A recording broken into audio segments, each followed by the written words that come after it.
suicide is always a complicated issue, but it almost always has to do with this feeling of pain or this feeling of overwhelming that they don't know anywhere where else to get it. It feels like it's never going to go away.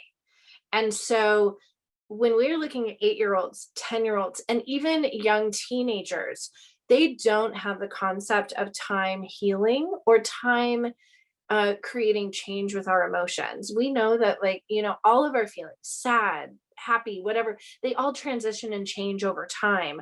But our kids, they feel intensely these feelings and they don't know how to make them go away. And so oftentimes the thought of suicide, it's not about dying. It has everything to do with, I just don't want to feel like this right now.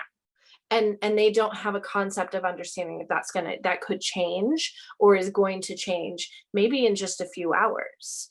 And so for our kids, it's just about always reminding them that when they do feel alone, that they're not, and that there's lots of ways to reach out for help. This program is somewhat unique because it is actually run by teenagers. What is your hope for how it changes some of these staggering numbers that we're seeing in Arizona?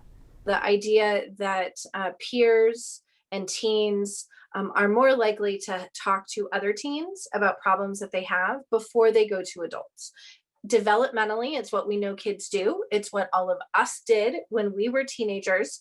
And even more so, what we know with teenagers now is that they look at social media to compare their lives to their peers, to people that they consider their lives similar to them, or they want their lives to be like them.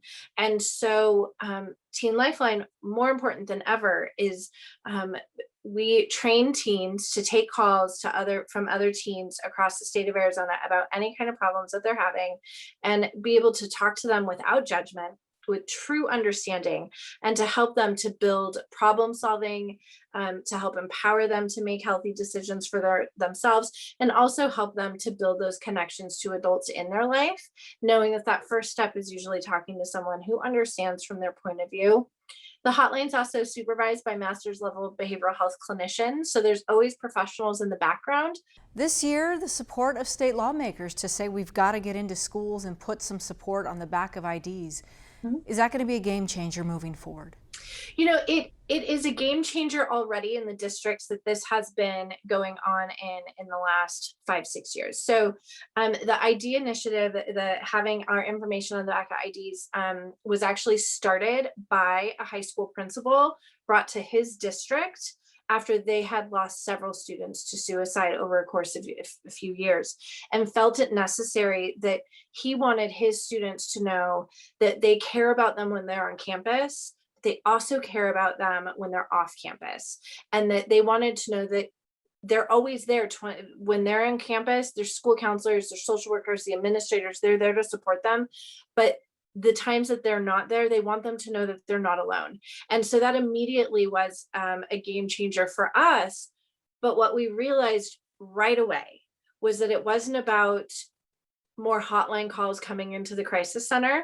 It did happen, but it wasn't about that. What we started hearing in the districts that started doing this over the last 6 years is that it changed the conversations they were having on campuses. It changed the amount of kids that were willing to come forward about themselves, but also their friends that were struggling.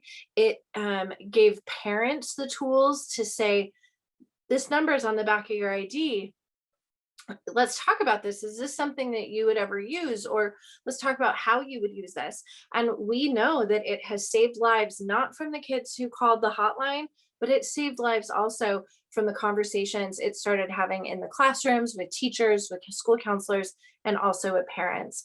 And we have been statewide with this, but this new mandate that goes into effect July 1 will just make sure that we are there, and that there's support for kids and families year round, 24 hours a day, and to know that they're not alone, especially in this really difficult time.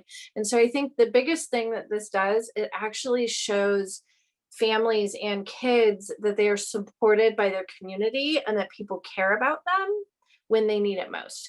And it's not just suicide, it's any kind of problem that they're having that they need to talk about. We want them to reach out to their families. We want them to reach out to their teachers and to their friends. But when they feel like they can't reach out anywhere else, that Teen Lifeline is also a place that they can reach out. Nikki Coons, the clinical director for Teen Lifeline, thank you. You're welcome. Thank you so much.